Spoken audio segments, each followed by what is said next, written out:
नमस्कार। आप सुन रहे हैं द बॉलीवुड रेडियो और मैं हूं आपके साथ आकाश।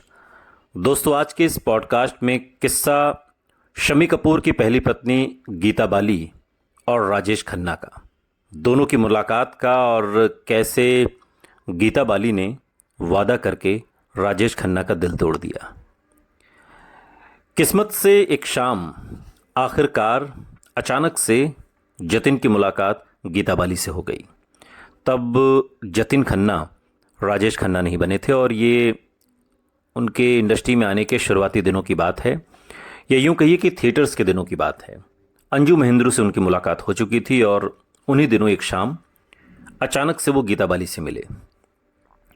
दरअसल जतिन उस शाम रिहर्सल के लिए जा रहे थे और जब अपने ऑफिस से बाहर आती गीता बाली से उनका सामना हो गया। गीता बाली को सामने देखकर उनका गला सूख गया, वो कुछ बोल नहीं पाए और उनकी घबराहट को देखकर गीता बाली ने पूछा, क्या तुम एक एक्टर हो? अब राजेश खन्ना कंफ्यूज हो गए जतिन, और बस गर्दन हिला दिया, जिसका मतलब ना था या हां, ये खुद उनकी समझ में भी नहीं आया। गीता बाली ने फिर मुस्कुराकर पूछा। अच्छा, गीता बाली उस दौर में एक स्थापित एक्ट्रेस थीं, डायरेक्टर भी थीं और शम्मी कपूर की पत्नी भी। तो गीता बाली ने फिर मुस्कुराकर पूछा कि क्या तुम एक्टर बनना चाहते हो? इस बार जतिन ने हाँ में सिर हिला दिया। तो गीता बोली कि हमें एक पंजाबी फिल्म के लिए एक नए चेहरे की तलाश है। और गीता बाली ने जतिन से कहा कि वो अपनी तस्वीरें और नाम पता उनके ऑफिस में छोड़ दें और फिर उनकी टीम या उनके ऑफिस से उन्हें फोन आएगा। उम्मीद की किरण नजर अचानक से आ गई राजेश खन्ना को, और अगले ही दिन उसने अपनी तस्वीरें उनके दफ्तर में जमा करवा दी। फिर पूरे दिन रिहर्सल के दौरान भी उसका ध्यान पिछली शाम हुई मुलाकात में लगा रहा। थिएटर्स की जो रिहर्सल होती है उसमें मन नहीं लग रहा था और बार बार ख्याल आ रहा था कि किस तरीके से गीता बाली से मुलाकात हुई है। उन्होंने मुझसे बात की, उन्होंने मुझसे पूछा और मुझे मेरी फोटो जमा कराने के लिए कहा। यह भी कहा कि मेरे दफ्तर से कॉल आएगी। और अगले ही दिन उसने अपनी जो तस्वीरें थी वो सब जमा करा दी। और जब रिहर्सल के दौरान चेंजिंग रूम में कुर्सी पर बैठे हुए अचानक से उसकी नज़र सामने शीशे में अपने अक्स पर पड़ी, वो जैसे खुद से ही बातें करने लगा। शीशे में देखकर शायद अपने आप को समझाने लगा कि ऐसी उम्मीदें अक्सर किसी मुकाम तक नहीं पहुंचती। और इस ख्याल से ही उसके चेहरे का रंग उड़ गया, क्योंकि ऐसा पहले भी कई बार हो चुका था जतिन के साथ, राजेश खन्ना के साथ, कि वो उन्हें उम्मीदें तो मिलती थीं लेकिन काम नहीं मिलता था। और इसी नाउम्मीदी से निराश होकर वो हमेशा अपने आप को तसल्ली दिया करते थे। और अगले ही पल वो खुद को दिलासा देने लगे कि उम्मीद नहीं छोड़नी चाहिए, उम्मीद का दामन नहीं छोड़ना चाहिए, कुछ ना कुछ तो ज़रूर होगा। फिर पता नहीं क्यों हर गुजरते पल के साथ उनके दिल में गीता बाली की फिल्म में रोल मिलने की उम्मीद बड़ी होती जा रही थी। और उसे दिन रात गीता बाली के ऑफिस से आने वाली फ़ोन कॉल का इंतज़ार रहता था। और इस इंतज़ार में कई हफ्ते बीत गए। हर पल ये इंतज़ार रहता कि अब फ़ोन आएगा, अब फ़ोन आएगा, अब फ़ोन आएगा। फ़ोन नहीं आया। फिर एक दिन अखबार में उसने गीता बाली की उसी पंजाबी फिल्म का विज्ञापन देखा जिसके लिए उसकी तस्वीर मंगवाई गई थी, जिसके बारे में उससे बात की गई थी। खबर फिल्म के लॉन्च की थी। अपना नाम कलाकारों के लिस्ट में न देखकर उसे लगा कि उसका करियर शुरू होने से पहले ही खत्म हो गया। लेकिन ड्रामा भी खत्म नहीं हुआ था। अगले ही दिन वो हैरान रह गया जब गीता बाली के ऑफिस से उसके घर फोन आया और उसे फिल्म की लॉन्च पार्टी में बुलाया गया था। वही फिल्म जिसमें राजेश खन्ना को लेना था, जतिन को। तब वो राजेश खन्ना नहीं थे, जतिन थे, जतिन खन्ना।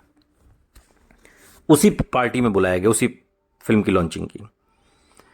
और उसे ये भी बताया गया कि चुने गए हीरो धर्मेंद्र से मुलाकात का मौका भी मिलेगा। धर्मेंद्र को गीता बाली ने चुन लिया था। और चूंकि धर्मेंद्र भी पंजाबी और राजेश खन्ना भी, लेकिन धर्मेंद्र का वजन उस कैरेक्टर के हिसाब से राजेश खन्ना पर भारी पड़ गया। पार्टी गीता बाली के घर ब्लू हेवन में रखी गई थी। फिल्म इंडस्ट्री के कई जाने माने नाम गीता बाली की फिल्म की लॉन्च पार्टी में मौजूद थे। महंगे लिबासों में सजे धजे वो सब कामयाब लोग, फिल्म स्टार्स, निर्माता, निर्देशक, संगीतकार एक दूसरे से हंस हंस कर बातें कर रहे थे।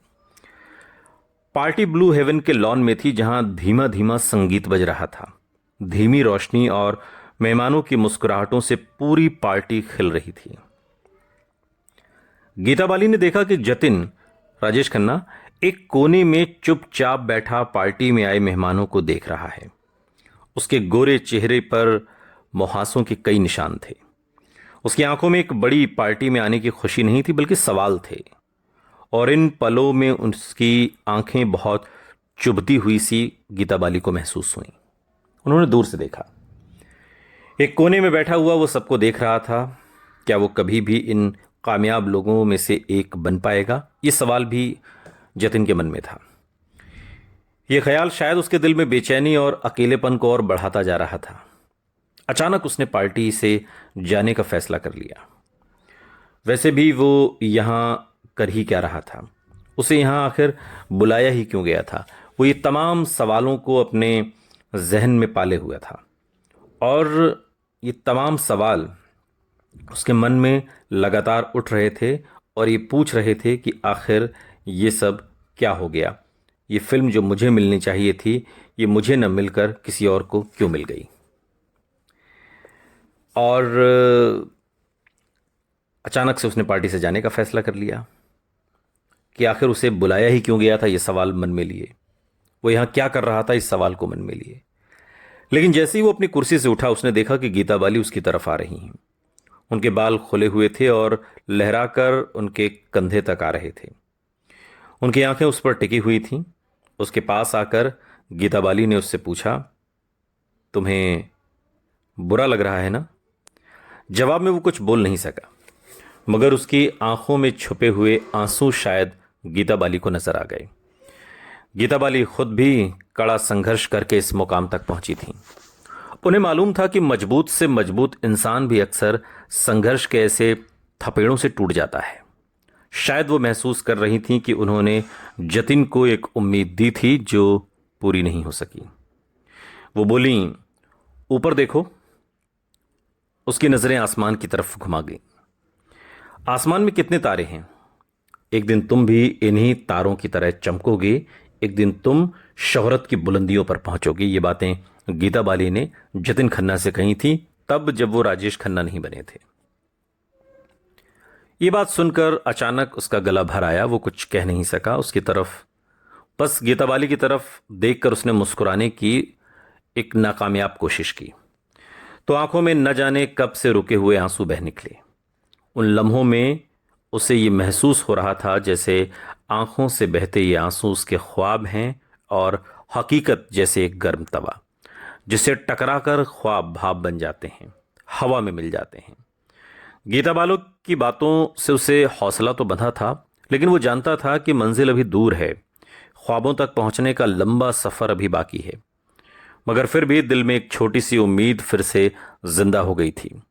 उसने अपने आप से ये वादा किया था कि जिस दिन वो कामयाब होगा, सबसे पहले गीता बाली से ही आकर मिलेगा। लेकिन किस्मत का ऐसा, वो देखिए आप फलसफा, कि जब राजेश खन्ना कामयाब हुए, जब राजेश खन्ना बड़े बन गए, जब राजेश खन्ना स्टार बन गए, राजेश खन्ना सुपरस्टार बन गए, तब गीता बाली इस दुनिया में नहीं रही।